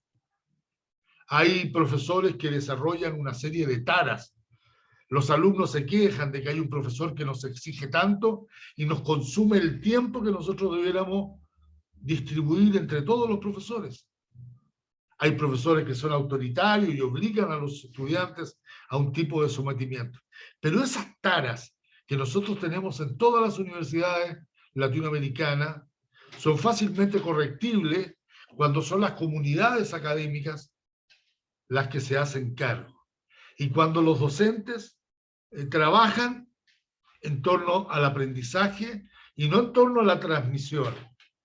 Yo, durante toda mi vida, le he dicho a los profesores que hemos tenido en programas de pregrado o en posgrado, oye, te estamos pagando para que los estudiantes aprendan.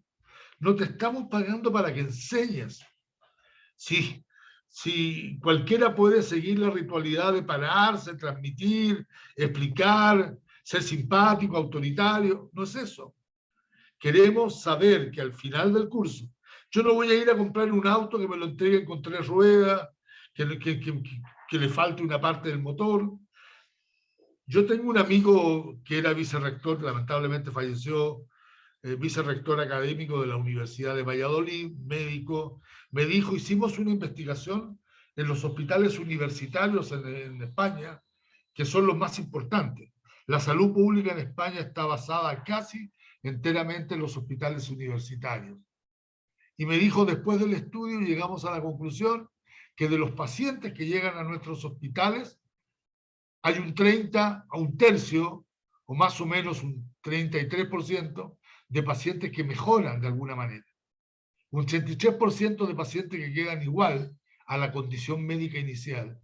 Y un 33% de pacientes que desmejoran.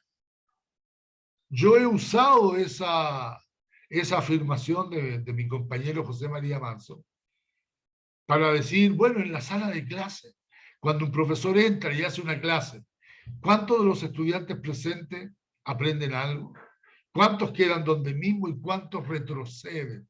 Son preguntas que no nos hacemos. Ahora, tenemos pistas interesantes. Necesitamos hacer una revisión crítica de la ética docente y necesitamos que la responsabilidad de la formación no descansa en las propuestas curriculares, sino que descansa en las comunidades de los sujetos que son parte de las interacciones y de los aprendizajes. Y eso entonces nos va a llevar a establecer necesidades de formación. En Chile en este momento están de moda los asaltos que llaman las encerronas para robar autos. Ayer pillaron a un niño de 13 años que era parte de una operación de robo de un auto a una pobre mujer que fue interceptada en una carretera. Ya había estado 3 o 4 veces preso antes. Yo le decía a mi mujer, en lugar de que vaya la policía, debiera estar el ministro de Educación atendiendo esa situación.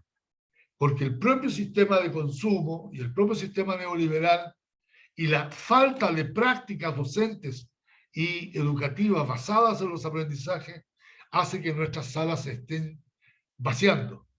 La propia pandemia tiró y sacó de las escuelas a millones de niños y tenemos que recuperarlo. Guillermina decía, para ella es más fácil ir a robar un celular que aprender.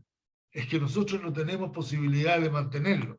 Las escuelas públicas no les aseguramos alimentos. En las familias hay problemas de trabajo. Nos vamos a corregir desde la educación. Pero podemos generar vínculos de lealtad y de permanencia más permanentes. Muchas gracias, don Carlos. Doña Guillermina. Bueno, ya de alguna manera estaba contestando, nada más que llegó una pregunta para mí, no sé si puedo contestarla, de Carlos Hernández, que dice que ya se nos hizo tarde, y yo dije, claro, que no hemos corrido lo suficiente, y dice, está más o menos claro cuál es el cambio que se requiere, pero cómo pasar del discurso a la realización de lo que se requiere. Es la gran pregunta, porque aquí tiene que haber una estrategia conjunta. Es muy bueno que las universidades estén haciendo esto porque empiezan a tener claro hacia dónde está el camino. Hay muchas universidades que se niegan a ello, sobre todo universidades que están con estructuras administrativas muy viejas frente a las cuales cambiar un plan de estudios o cambiar una situación es tremendamente difícil, casi imposible. Entonces se requiere que las autoridades estén también conscientes de este tipo de situación y que empiecen pues a jalar, a invitar, a que se hagan nuevos planes de estudio entre todos, a que se cambien las situaciones del contexto, a efectivamente qué es lo que demanda el contexto que no hemos atendido y dejar esa idea de universidades que yo llamo del castillo de la pureza, porque son universidades que invitan a los alumnos a contarles la realidad, siendo que la realidad está afuera, no adentro. Entonces, tenemos que abrir ese tipo de situaciones y tenemos que manejar estrategias completas, estrategias que impliquen no solo autoridades educativas universitarias, sino también autoridades de gobierno, ¿sí? Aquí, bueno, pues hay un problema muy serio con los médicos porque van a traer unos médicos cubanos a que apoyen la situación de salud de México y ha habido una gran cantidad de protestas de los médicos mexicanos. Y hay muchos médicos mexicanos dispuestos a irse, pero ¿a irse a dónde? Están pidiendo especialistas en cardiología, en anestesiología, en una serie de cosas que se vayan a lugares remotos, a municipios perdidos por allá, por la geografía de este país, que no tienen nada. Entonces, aquí hay una culpa también de las autoridades gubernamentales, de que no hay forma de manejar pues toda la infraestructura de salud. Y mientras no haya infraestructura de salud, los médicos no van a poder hacer gran cosa.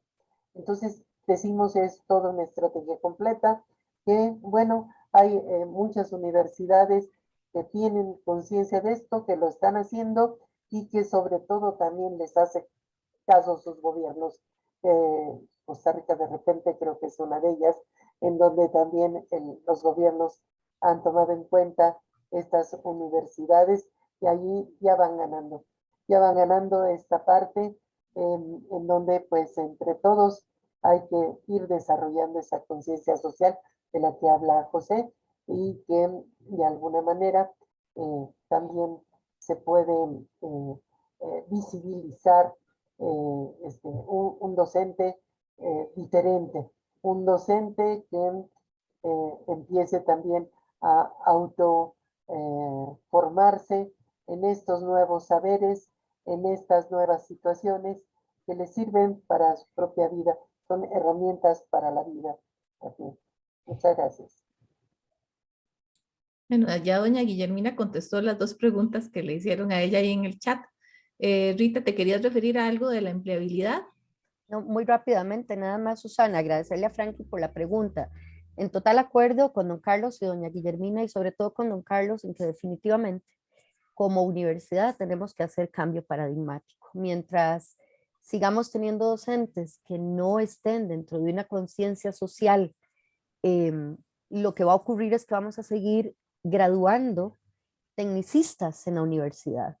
Y en este momento y en esta coyuntura necesitamos docentes con esa conciencia social que entiendan que la persona estudiante, además de sí mismos, tienen toda una emocionalidad y todo un ser de persona. Y desde esa perspectiva es que vamos a poder entonces, en el caso de la Universidad Nacional, pues retomar el espíritu humanista del que siempre hemos dicho que nos ha caracterizado y que tenemos. Hay situaciones que resolver, sí, por supuesto, resolvemos en la universidad y resolvemos en la vida, pero en términos de lo que Frankie hablaba, trabajo y situación laboral, creo yo que en la universidad, si damos ese paso al cambio paradigmático, la praxis pedagógica debe repensarse, debe transformarse para poder lanzarla al futuro y a lo que realmente se necesita. Decía don Carlos ahora de su situación en Chile. Aquí estamos todos muy calladitos. La situación en Costa Rica también en este momento, don Carlos, es sumamente difícil. Hay una coyuntura a nivel de la educación secundaria, primaria, preescolar.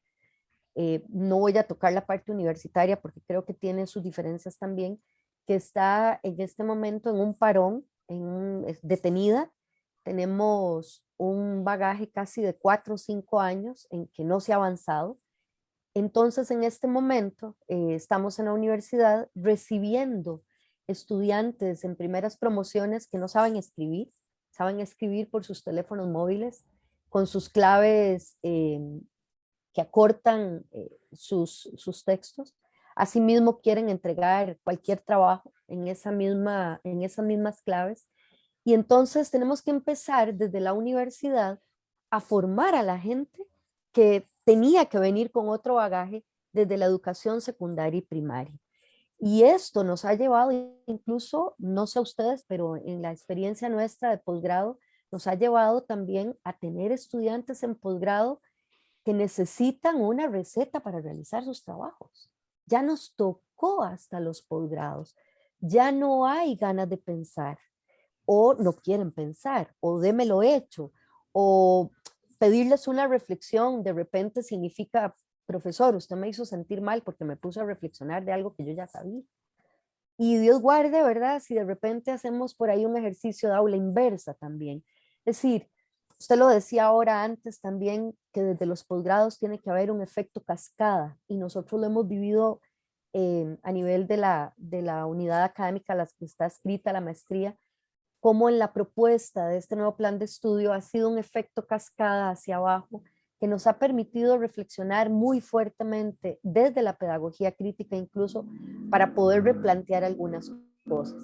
Nos falta, pero ciertamente, Frankie, creo que tenemos que preparar personas para el ámbito laboral, pero personas para el ámbito laboral, que no se nos olvide que son personas y que puedan entender a los demás en el buen sentido de que necesitamos más humanismo para enseñar a la gente a ese colectivo también que hablaba don Carlos, ¿verdad? Que es un trabajo cooperativo y colectivo y no en sí mismo.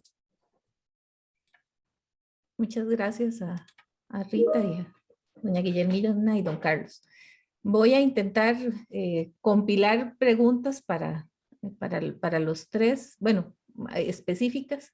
Había una para Rita y para don Carlos en relación a qué características o elementos debería tener un modelo pedagógico para que no se convierta en un instrumento de más control. Y además, si creen que es posible pensar en un modelo cuando las disciplinas científicas en una universidad son diversas, como diversos son los objetos de estudio. Bueno, el centro voy a decir, de la lucha de los universitarios en América Latina hoy es recuperar la autonomía universitaria. Es necesario que organicemos una constituyente universitaria, que hagamos lo mismo que hicieron los estudiantes de Córdoba en 1918 con el Manifiesto Liminar de Córdoba, y que fue un movimiento que se difundió por todos los países de América Latina, Chile, México, Perú, Costa Rica, etc. El capital más importante que ha tenido Costa Rica en los últimos años ha sido su capacidad intelectual y la brillantez de su gente. Suena feo, pero puede ser una realidad que esa inteligencia universitaria costarricense, la cultura, los valores sociales y humanistas estén opacos, porque la economía neoliberal transforma los negocios en invasores y las universidades están siendo adaptadas a los negocios. No confundamos universidad y empleo con poner las universidades al servicio de las empresas que lucran y sobre todo de las empresas no internacionales que nos saquean. Nosotros nos están obligando a que la calidad universitaria se va a medir por la capacidad a registrar patentes, por ejemplo. ¿Y acaso tenemos miedo de hacerlo? No. Es que esas patentes están orientadas a un sesgo comercial y a las ordenanzas y a las reglas que se emanan de instituciones internacionales como la OECD, el Banco Mundial y otras. La recuperación de la autonomía universitaria significa recuperar la capacidad al autogobierno universitario y a pensar desde la universidad el país que queremos, la economía que queremos.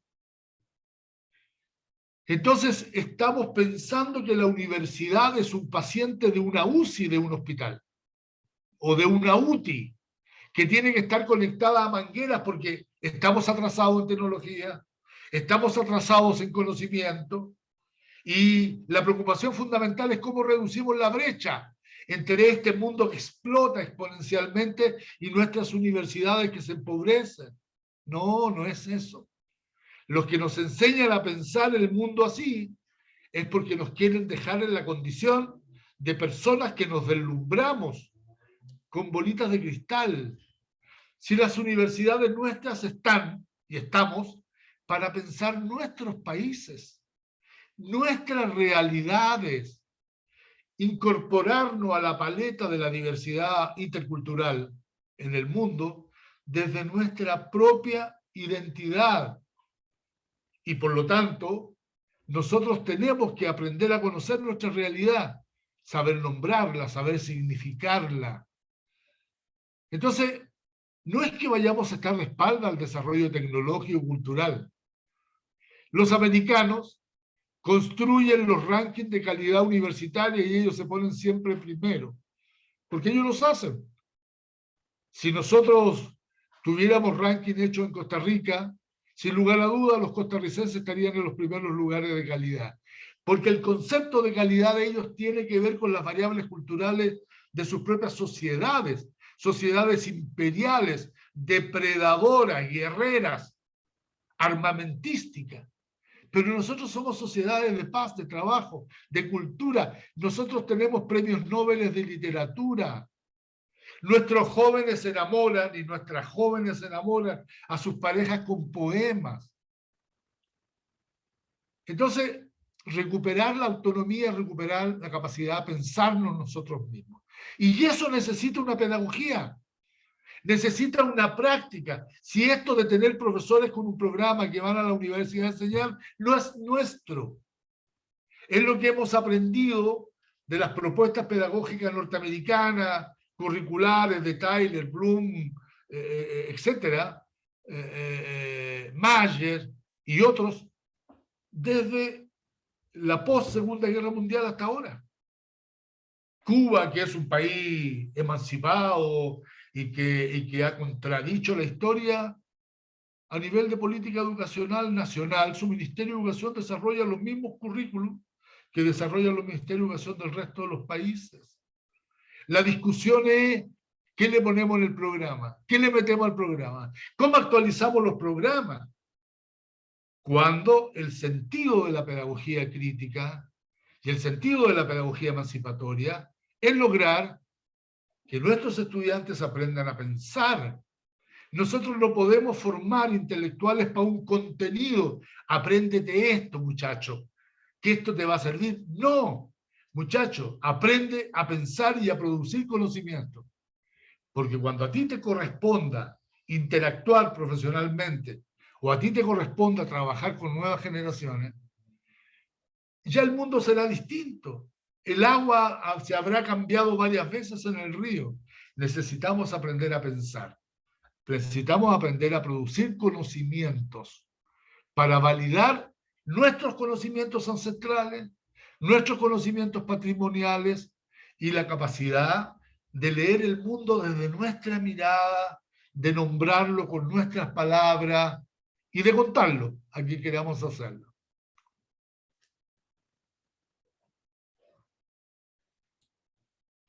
Rita, doña Guillermina. Sí, muy rápidamente agradecerle a Andrés por tan buena pregunta. Yo, Andrés, en la misma línea de don Carlos, creería, y desde esa perspectiva, que es un buen momento en la misma universidad para que revisemos el modelo pedagógico. Y no sé exactamente, Andrés, en este momento, qué características debe tener. Lo que yo sí creo es que para que ese modelo pedagógico sea menos instrumentalista y menos de control, hay que hacer una revisión de las políticas educativas. Y en ese sentido, debo decir, sobre todo en términos de su acción sustantiva, pero además debo decir, Andrés, que hay que hacer una revisión epistemológica que nos permita y nos dé esa amplitud desde la perspectiva en la que venimos conversando. Me parece, ¿verdad?, que la mediación pedagógica desde los procesos de la praxis de cada quien pedagógica tiene que ser referencial. Esa revisión que hagamos cada uno de nosotros sobre esos procesos, ¿verdad?, es una revisión autorreflexiva y que nos permita dentro de la misma investigación ir transformando también. No dejo de pensar y sigo creyendo que el componente tecnológico digital tiene que estar ahí, pero repensado, como decíamos ahora, no para conectarnos, es, a ver, para conectarnos un ratito, para interactuar, no por horas, sino para compartir lo que vamos haciendo y el conocimiento que vamos produciendo. Y en ese sentido, considero que uno de los puntos referentes de unión para ese modelo debe ser la pedagogía. Y cuando hablo de pedagogía, estamos hablando justamente de ese cambio paradigmático.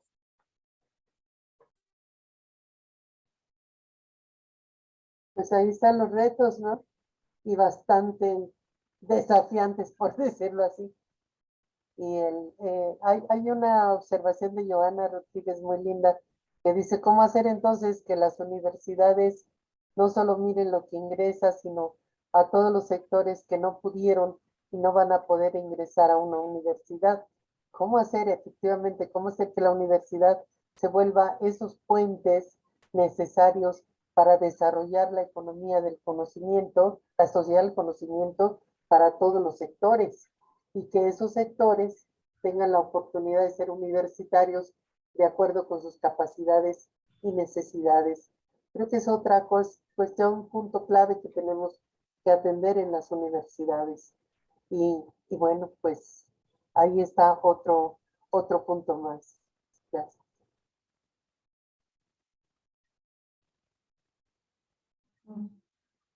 Habían varias preguntas para don Carlos, que las voy a resumir. qué papel deben tener los aprendizajes activos en el impulso del uso de plataformas tecnológicas en el quehacer pedagógico. Esa fue de Aurora Hernández. Hay otra de don Gravin Rodríguez con respecto a que si no establece objetivos de aprendizaje sobre qué diseña y cómo diseña la clase. Y una tercera pregunta de don Carlos Hernández en relación a la expulsión de los estudiantes en las universidades. Que qué participación o responsabilidad tiene la carrera en sí misma, su calidad, su actualidad, su obsolescencia, y qué responsabilidades tienen las personas docentes en eso. Tal vez, don Carlos, una respuesta integral. Bueno, a don Gravin la respuesta, y bueno, y a los otros dos colegas que preguntan, pareciera que nos quitan los objetivos y quedamos desnudos, que no sabemos qué hacer. Entramos a la sala de clase, y la sala de clase es como un foso profundo y no sabemos cómo cruzar. Y pareciera ser que el puente que tenemos que usar es que al otro lado del foso tengamos los objetivos, porque eso nos va a permitir atravesar ese foso y llegar al otro lado. Bueno, nosotros hablamos de intención de aprendizaje. Es decir, es más honesto cuando yo voy a mi sala de clase, que yo tenga objetivos es secundario. Lo que es importante es que yo tenga intenciones de aprendizaje. ¿Y cómo evalúo? Y entonces ya el tema no está en la forma que transmito, sino en la forma que evalúo. Una sala en aprendencia es mucho más difícil para el estudiante que una sala en docencia. Yo recuerdo los estudiantes, nosotros como estudiantes y posteriormente los estudiantes como profesor, los estudiantes atentos a todos los signos del discurso del profesor, con un lápiz, un cuaderno, tomando nota. Y de pronto el profesor hacía un énfasis y el compañero le decía al otro, mira, fíjate, eso es lo que va a preguntar en la prueba. Era desarrollar capacidades para identificar los puntos en que iban a ser interrogados. Y entonces eso tenía que ver con el proceso de restitución, ¿no? Es muy corto el tiempo, pero yo podría explicarlo con mucho más detalle para fundamentarlo. Entonces, la intención de aprendizaje, comunicada previamente, sabiendo cuáles van a ser los saberes que van a estar en interacción, debieran ser parte de una configuración de la interacción didáctica, de la interacción de saberes, del saber del docente con el saber del enseñante. Y el producto de eso no es la restitución, sino la generación de nuevos saberes. Esto se aprende. Nosotros ya hemos desarrollado técnicas incluso. ¿Y dónde se aprecia esto mejor que en todo? En las tesis de maestría, en las tesis de doctorado, que no son simple copia de referencias bibliográficas, sino que están basadas en investigación. Pero sobre todo, una cosa que le quiero señalar a mis colegas, que no quiero que se me quede en el tintero. Muchos de nosotros tenemos el tic docente de considerar cuál sería el valor real, científico, técnico, de los temas que forman parte de las investigaciones y de los trabajos. Y pareciera ser que para poder darle valor y validez a un problema de investigación, a una pregunta de investigación, debiera ser en torno a cuestiones que están validadas internacionalmente. Y de pronto los niños nuestros, las realidades nuestras, las situaciones de trabajo nuestras, son tan cotidianas, son tan de nosotros, tan de todos los días que no tiene ningún valor conocerlas ni estudiarlas. Y esta pedagogía de situaciones basada en sujetos de la formación, el interés que tiene es que pone en el centro de la problemática de la formación y de la investigación nuestros propios problemas.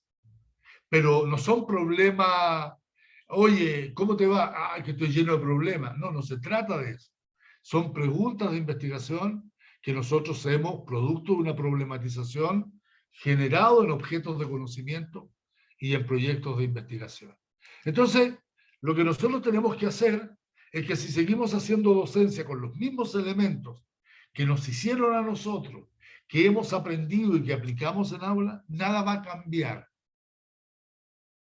El centro del trabajo pedagógico nuestro es aprendizajes. ¿Y quién tiene que decir qué aprendió? Cuando yo tengo objetivos de aprendizaje, yo lo predetermino.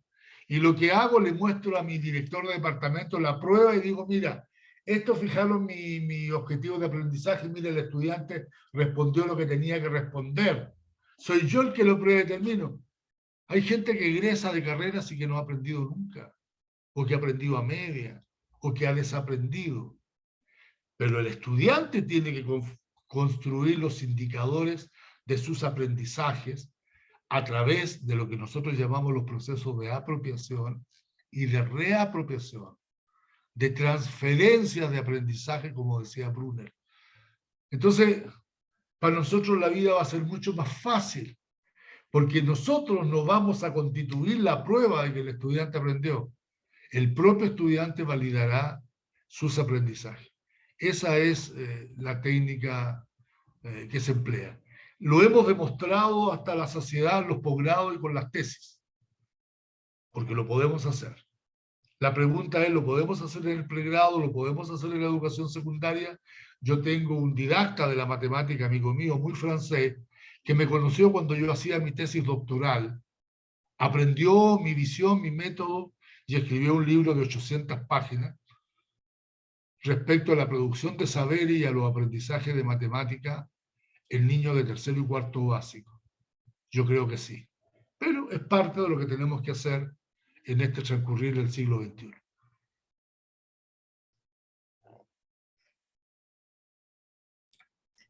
Bueno, muchísimas gracias a todas las personas que han compartido sus preguntas y reflexiones en relación con la mesa redonda de hoy. Son las 11:03 de la mañana en Costa Rica, así que vamos a dar por terminado este evento. Recordándoles que vamos a tener un proceso de reflexión en todas las unidades académicas, en las facultades, centros, sedes de la universidad en relación con el modelo pedagógico, con el perfil docente y con respecto a la certificación pedagógica. Y que en este evento hemos decidido interactuar con nuestros panelistas a través del chat. Por esa razón es que no les hemos dado la palabra, sino que hemos interactuado ahí, esperando tener otros espacios de discusión y diálogo más distendidos y diferenciados en las unidades académicas. Entonces, por acá les estamos mostrando el próximo encuentro, que será el martes 21 de junio, de 9 a 11 de la mañana, con 3 panelistas en relación al tema de la certificación pedagógica, y desde ya pueden entonces ustedes inscribirse para este evento.